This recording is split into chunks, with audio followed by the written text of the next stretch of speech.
Vivek Black Friday sales, அட்டகாசமான deals up to 75% discount, எல்லாமே exclusive prices. இப்பவே அருகிலுள்ள விவேக்ஸ்க்கு கிளம்புங்க, பர்ச்சேஸ் பண்ணுங்க. IBC மங்கை நேயர்களுக்கு வணக்கம். இன்னைக்கு எதை பத்தி நம்ம பேச போறோம் அப்படின்னு பாத்தீங்கன்னா, எக்கை பயன்படுத்தி உங்க ஃபேஸ்ல நீங்க பேக் போடுறதுனால என்ன நன்மை இருக்கு, அப்புறம் எப்படி பேக் போடலான்றத பார்க்க போறோம். ஃபர்ஸ்ட் இந்த எக்கை நீங்க ஃபேஸ்ல பேக்கா போடுறதுனால உங்களுடைய ஃபேஸ்ல இருக்கக்கூடிய அந்த கம்ப்ளெக்ஷன் இன்னும் பிரைட்டா காமிக்கப்படுது அப்படின்னு சொல்றாங்க. அண்ட் நம்ம ஃபேஸ்ல இருக்கக்கூடிய அந்த எலாஸ்டிசிட்டி அப்படின்றது ரொம்ப முக்கியம். அந்த எலாஸ்டிசிட்டி போயிடுச்சு அப்படின்னா ஃபேஸோட லுக்கே இருக்காது அப்படின்னு தான் சொல்லலாம். ஸோ இந்த எக் யூஸ் பண்ணி நீங்க ஃபேஸ்க்கு பேக் போடுறதுனால உங்க ஸ்கின்ல இருக்கக்கூடிய எலாஸ்டிசிட்டி மெயின்டைன் ஆகுதுன்னு சொல்றாங்க. அதே மாதிரி உங்க ஸ்கின் நல்லாவே நரிஷ் ஆக்கப்படுதுன்னு சொல்றாங்க. உங்க ஸ்கின் சாஃப்ட் அண்ட் ஸ்மூத்தா இருக்கும்னு சொல்றாங்க. ஸோ இது ஒரு ஆன்டி ஏஜிங்காகவும் இருக்கு. ஸோ இந்த எக்கை யூஸ் பண்ணி ஃபேஸை நீங்க மாஸ்க் போடுறதுனால உங்க ஃபேஸ்ல அந்த ஏஜிங் சைன்ஸ் எல்லாம் ப்ரிவென்ட் பண்ணப்படுதுன்னு சொல்றாங்க. அப்புறம் உங்க ஃபேஸ்ல இருக்கக்கூடிய பிக்மெண்டேஷனை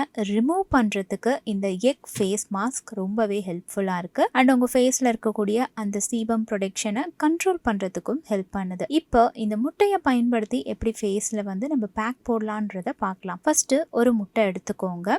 அதுக்கப்புறமா 1/2 ஸ்பூன் தேன் எடுத்துக்கோங்க. அதுக்கப்புறம் என்ன எடுத்துக்கணும் அப்படின்னு பார்த்தீங்கன்னா, ஒரு ஸ்பூன் லெமன் ஜூஸ் எடுத்துக்கோங்க. ஸோ லெமன் ஜூஸ் ஆப்ஷன் எல்லாருக்கும் செட் ஆகும்னு நான் சொல்ல மாட்டேன். நீங்க சென்சிட்டிவ் ஸ்கின்னா இருந்தீங்க அப்படின்னா இந்த லெமன் ஜூஸை அவாய்ட் பண்ணிடுறது பெட்டர். ஸோ இப்போ நான் சொன்ன இந்த மூணுத்தையும் நல்லா மிக்ஸ் பண்ணணும். ஏன்னா எப்பவுமே முட்டையை பயன்படுத்தி நம்ம ஃபேஸ்ல மாஸ்க் போடும்போது அவ்வளோ சீக்கிரம் நம்ம அது கூட ஆட் பண்ற அந்த பொருட்களை மிக்ஸ் பண்ண முடியாது. ஸோ நீங்க கொஞ்சம் டைம் எடுத்து நல்லா அதை பிளெண்ட் பண்ணீங்கன்னா தான் அது மிக்ஸ் ஆகும். அதுலேயும் ஹனி எக்கு சீக்கிரம் மிக்ஸ் ஆகிடும். ஸோ அது கூட நீங்கள் லெமன் ஜூஸை ஆட் பண்ணுறீங்க அப்படின்னா இன்னும் கொஞ்சம் நல்லா பிளெண்ட் பண்ணுங்க. ஸோ அது மூணுத்தையும் நல்லா மிக்ஸ் பண்ணிட்டு அதுக்கப்புறமா என்ன பண்ணுறீங்க அப்படின்னு பார்த்தீங்கன்னா உங்கள் ஃபேஸில் பேக்காக போடுங்க. ஒரு 15 நிமிஷத்துக்கு இந்த பேக்கை அப்படியே விட்டுருங்க. கோர்ஸ் இந்த எக்கு கொஞ்சம் பேட் ஸ்மெல்லாக இருக்கும் தான்.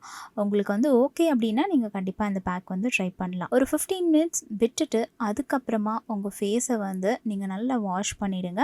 நார்மல் வாட்டரில் ஃபஸ்ட்டு வாஷ் பண்ணிவிட்டு அதுக்கப்புறம் கொஞ்சமாக ஒரு மிதமான சுடு தண்ணியில் வாஷ் பண்ணுறதும் கொஞ்சம் பெட்டராக இருக்கும். ஒரு விஷயத்த மறந்துடாதீங்க, இந்த பேக் அப்ளை பண்ணிவிட்டு உங்கள் ஸ்கின்னை நல்லா மாய்ஸ்சரைஸ் பண்ணிடுங்க. ஸோ இப்படி பண்ணுறதுனால உங்களுடைய ஃபேஸ் நல்லா பிரைட்டாக இருக்கும். அண்ட் ஆப்வியஸாக இதுக்கு முன்னாடி நான் சொன்ன மாதிரி இந்த முட்டையினால் கிடைக்கக்கூடிய அந்த பெனிஃபிட்ஸும் உங்களுக்கு கிடைக்கும். பட் கண்டிப்பாக நீங்கள் இன்டேக்காகவும் எக்க சாப்பிட்றது ரொம்ப நல்லதுன்னு சொல்லுவேன். இந்த ஃபேஸ் பேக்கை வாரத்துக்கு 2 வாட்டி நீங்கள் ட்ரை பண்ணலாம். உங்களுக்கு ஒரு நல்ல ரிசல்ட் கிடைக்கும். இன்னைக்கு நான் சொன்ன இந்த பியூட்டி டிப் உங்களுக்கு ரொம்ப ஹெல்ப்ஃபுல்லாக இருந்திருக்கும் நான் நம்புகிறேன். பிடிச்சிருந்துச்சுன்னா லைக் பண்ணுங்கள், ஷேர் பண்ணுங்கள், கமெண்ட் பண்ணுங்கள். இன்னும் என்ன மாதிரியான ஹெல்த் ரிலேட்டடான வீடியோ உங்களுக்கு வேணுன்றதை கமெண்ட்டில் மென்ஷன் பண்ணிங்கன்னா அந்த வீடியோவில் நான் உங்களை சந்திக்கிறேன். நான் ஒரு சில நேம் சொல்லுவேன், நீங்கள் எந்த விஷயத்துக்காக அங்கே மேலே முட்டை அடிப்பீங்க? சரி, ஓகே சொல்கிறேன். ஷபானா. நினச்சேன் இந்த பேர் தான் ஃபஸ்ட்டு வரும்னு. ஷபானா.